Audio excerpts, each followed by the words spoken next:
कुछ महीनों पहले नेपाल के रिमोट एरिया में 9000 फीट ऊंचे पहाड़ की चोटी पर ये हॉस्पिटल कुछ ऐसा दिखता था। इतनी दूर रहने की वजह से इस कम्युनिटी में बिजली नहीं है, मतलब स्थानीय डॉक्टर्स अच्छे मेडिकल इक्विपमेंट तक नहीं पहुंच पाते और अक्सर उन्हें सिर्फ टॉर्च और बहुत ही बेसिक टूल्स का इस्तेमाल करके अंधेरे में सर्जरीज और कॉम्प्लेक्स मेडिकल प्रोसीजर्स परफॉर्म करनी पड़ती हैं। बेहतर देखभाल की जरूरत पड़ने पर एक बेहतर मेडिकल फैसिलिटी तक पहुँचने में घंटों लग सकते हैं। इन प्रॉब्लम्स की वजह से कई मौत और मिसकैरेजेस भी हुए हैं। तो हमारे long term partners give power, जिनके साथ हम अपने पिछले 3 फिलैंथ्रोपी वीडियोस में काम कर चुके हैं, उन्होंने डैन और डैरेन को इस समस्या का हल ढूंढने में मदद करने के लिए खोलोग्विन की यात्रा पर चलने को कहा, जहां उनका धूमधाम से स्वागत किया गया पृथ्वी पर सबसे खूबसूरत जगहों में से एक में।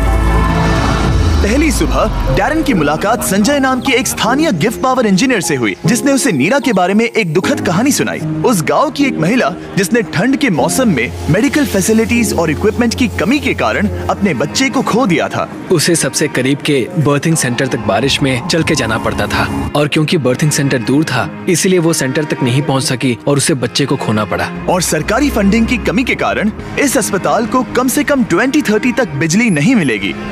अगर अस्पताल अच्छी बर्थिंग फैसिलिटी के साथ चालू होता तो फिर मामला पूरी तरह से अलग होता। डैरेन जानते थे कि हमें जल्दी कुछ करना होगा ताकि ऐसा दोबारा ना हो, तो वो मेलिसा से भी मिले, ग्रीन प्रोग्राम की फाउंडर जो इस विशाल प्रोजेक्ट को पूरा करने में मदद करने के लिए ढेर सारे स्टूडेंट्स और वॉलंटियर्स को लेकर आई। जब मैं छोटी थी, मैं मलेशिया में अपने परिवार से मिलने गई। वहाँ मैंने पहली बार समंदर देखा और समंदर तट से जुड़ी चट्टानों को देखा और तब मुझे पहली बार यह एहसास हुआ कि अगर हमें लोगों को प्रकृति की खूबसूरती दिखाने का मौका मिले तो ऐसा करके हम उनके अंदर ऐसा भाव जगा सकते हैं कि जिनसे वो भी प्रकृति की रक्षा करना चाहे। तो हमने अनिवार्य रूप से दुनिया भर से ऐसे छात्रों को लिया है जो सच में अच्छा प्रभाव डालने की परवाह करते हैं और आने वाले पीढ़ियों का परिचय दुनिया की खूबसूरती के साथ कराने में सक्षम होना ऐसा तरीका है जो वाकई में दुनिया को बेहतर जगह बना सकता है। संजय और मेलिसा से मिलने के बाद डैरेन काम करने के लिए और भी ज्यादा इंस्पायर्ड हो गए थे। हम सोलर पैनल्स और बैटरीज लगा रहे थे ताकि अस्पताल को बिजली मिल सके। साथ ही इस कम्युनिटी की सेवा के लिए हम उन्हें इक्विपमेंट्स दे रहे थे जिससे एक सेफ और मॉडर्न बर्थिंग सेंटर बन पाए।